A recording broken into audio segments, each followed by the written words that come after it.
tengere worola akasi barato lebena dunya moni den worola moni tengere worola akasi barato. Oui, bonsoir.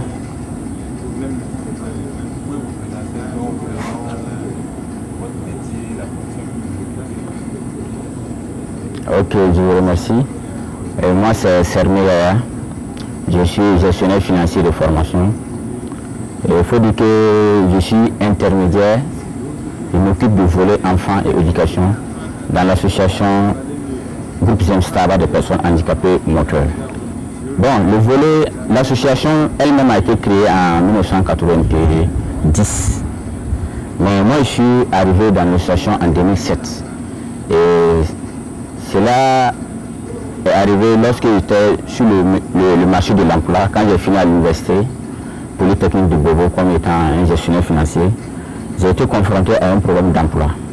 Et là, je suis arrivé à Ouagadougou dans le but de chercher du travail.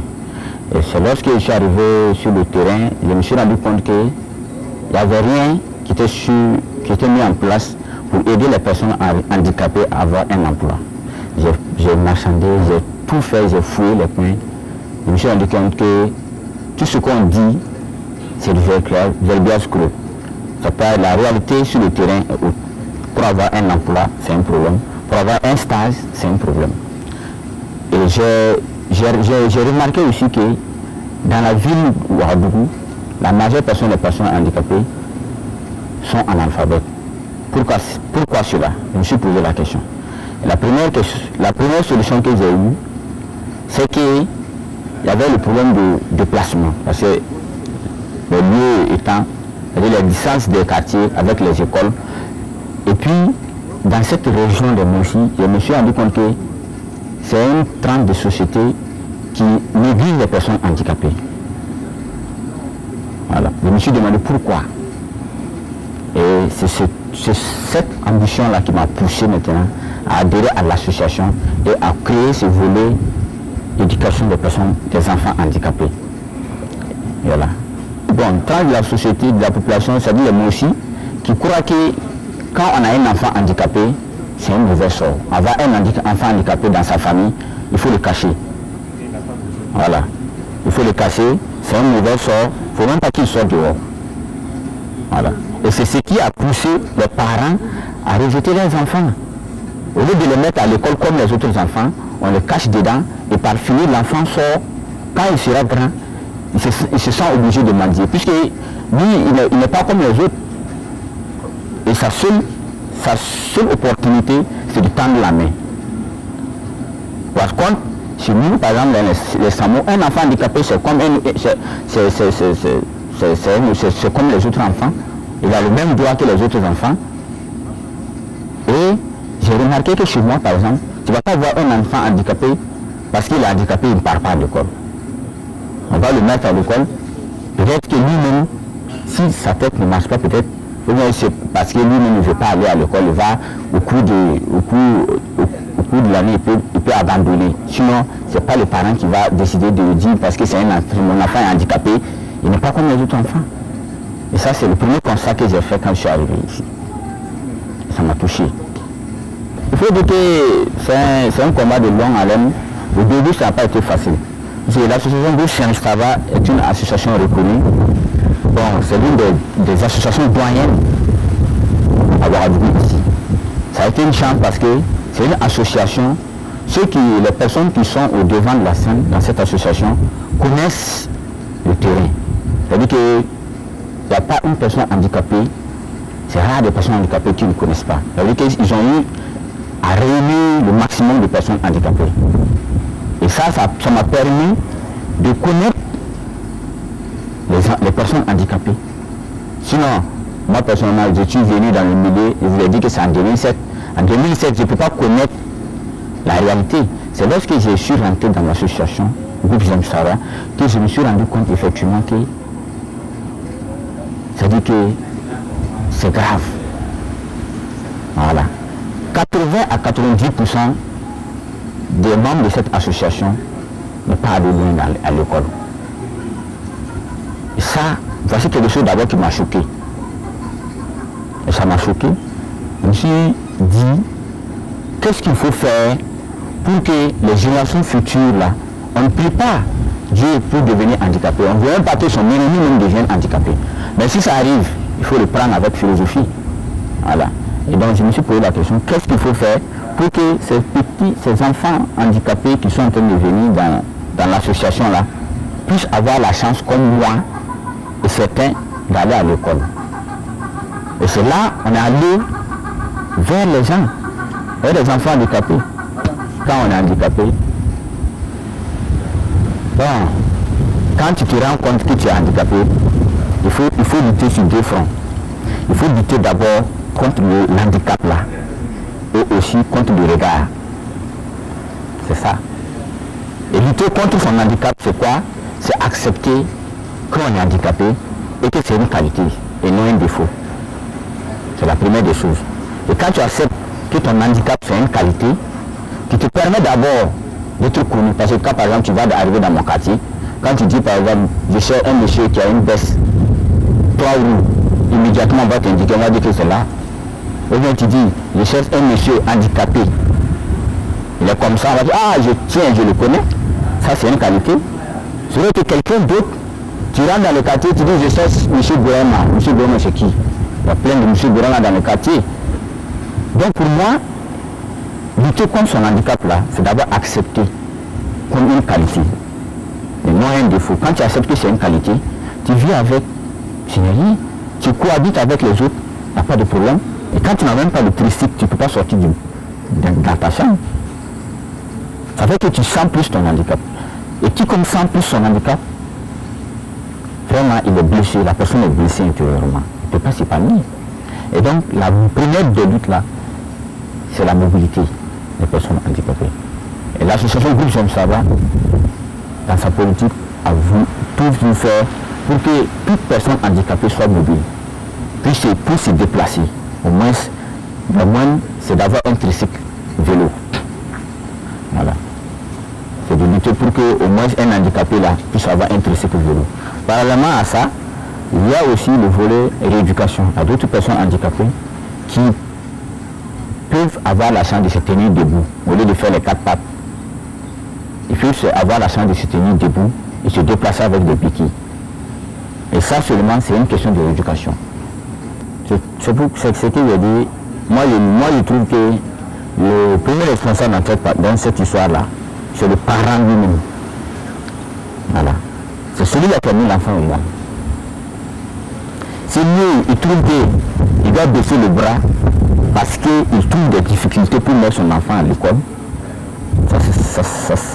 Ça c'est une fuite de responsabilité. Moi j'appelle ça une fuite de responsabilité. Parce que tu ne peux pas prendre ton enfant, vouloir le mettre dans l'école A par exemple, arriver là-bas, tu trouves des difficultés, tu baisses ton bras, tu viens poser ton enfant à l'école. Pourtant, il y a l'école B, il y a l'école C, il y a l'échelle Z, je trouve dans des localités différentes que tu peux aller tenter la chance. Donc le premier responsable là c'est le parent. Deuxièmement, je vous dis que c'est pas le gouvernement, c'est les gens, ceux-là, c'est-à-dire que ceux qui ne comprennent pas que l'handicapé là, il a la chance, la même chance que les autres enfants. Tu vas le trouver, même cette année, l'an passé j'ai eu le problème avec un enfant, cette année encore j'en ai eu le même problème. Je voulais inscrire un enfant l'an passé. On a refusé parce que on me dit que non, l'enfant n'a pas, que si l'enfant avait 6 ans, il n'y avait pas de problème. Pourtant, dans les classes de CP1, on va trouver des enfants de 5 ans. On trouve des enfants de 5 ans. Bon, il n'y a pas de problème. On vous dit l'année prochaine, pourquoi je vais inscrire l'enfant dans cette école? Parce que tout simplement, l'enfant est à proximité de l'école. Il n'est pas trop éloigné de l'école. Il n'y a pas de problème. Cette année, je vais venir voir. Cette année, je peux rencontrer le directeur. Le directeur me dit que non, qu'il faut que l'enfant ait 8 ans. Il dit non, là tu insultes mon intelligence. Là tu insultes mon intelligence. Comment tu vas parler de 8 ans? Hein? Dans le test là, ça n'a pas été dit 8 ans. On a dit 6 à 7 ans. Pourquoi toi tu veux 8 ans? Hein? Mais pour toi, ça dit que l'âge là, c'est en fonction de corpulence. dit, moi je veux que tu inscrives l'enfant là. Que non, qu'il faut que je parte et puis revenir, qu'ils vont se concerter. Il dit non, il n'y a pas de concertation. Hein. Moi je veux que tu inscrives l'enfant là. Parce que si tu ne inscris pas, tu vas te créer des problèmes. Tu vas te créer des problèmes. Voici des cas comme ça. C'est quelqu'un par exemple qui n'a pas eu affaire à des situations hein, où on l'a menacé par exemple, où on l'a fait savoir qu'un enfant handicapé a le même droit qu'un enfant valide.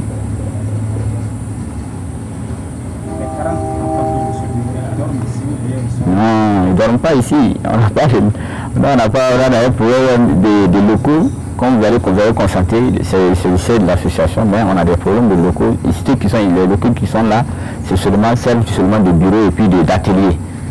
Seulement, l'appui qu'on apporte seulement, c'est parce que les enfants viennent, ils ont des familles respectives.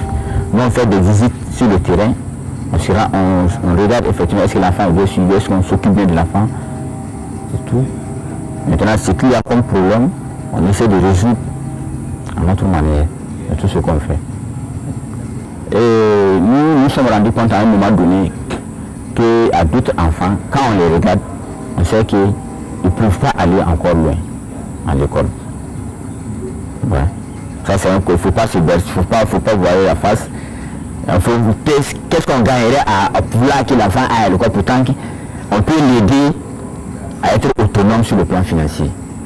Un travail, c'est-à-dire que dans les règles précises, c'est le gouvernement qui devait faire ce travail.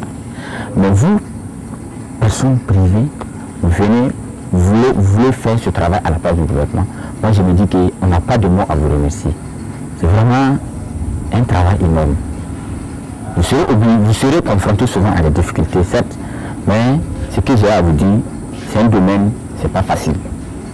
Il faut avoir un cœur grand. Voilà. Un grand cœur pour pouvoir parvenir à ce que vous avez comme objectif là. Voilà. Sinon vraiment, qu'est-ce que ça dit que je n'ai pas de mots, ça dit que c'est tellement fort. La dernière fois j'ai quitté le travail, je voulais sérieusement vous rencontrer, mais vous êtes venu un peu tard. Mais comme vous savez, le travail aussi est le travail, on ne peut pas faire autrement. Sinon vraiment, j'avoue que dès qu'on m'a fait part de la nouvelle, je l'ai reçu positivement parce que j'avais toute ma bénédiction et pour le Seigneur que ce soit un bon projet, que ça puisse avoir réellement le jour. Parce que les personnes handicapées n'attendent que ça. Voilà. Rien n'est fait. Si je dis rien n'est fait, c'est que bon, c'est bien de dire on est en train de lutter pour les personnes handicapées, on est en train de lutter, si concrètement rien n'est fait. Rien n'est fait. Dans la sous-région, vous partez au Mali, un handicapé qui n'a que le CP a du travail. Le CP, rien que le CP, le certificat d'études primaires, il a du travail. En Côte d'Ivoire, jusqu'à il y a un comité qui est mis en place. Les personnes handicapées qui ont eu la chance d'aller à l'école ont du travail immédiatement. On n'a même pas besoin d'aller faire des tapages. Au Burkina, on n'en a pas. Au Sénégal, c'est la même chose. Mais pourquoi? Pourquoi? Il faut qu'on soigne à ça. Hein?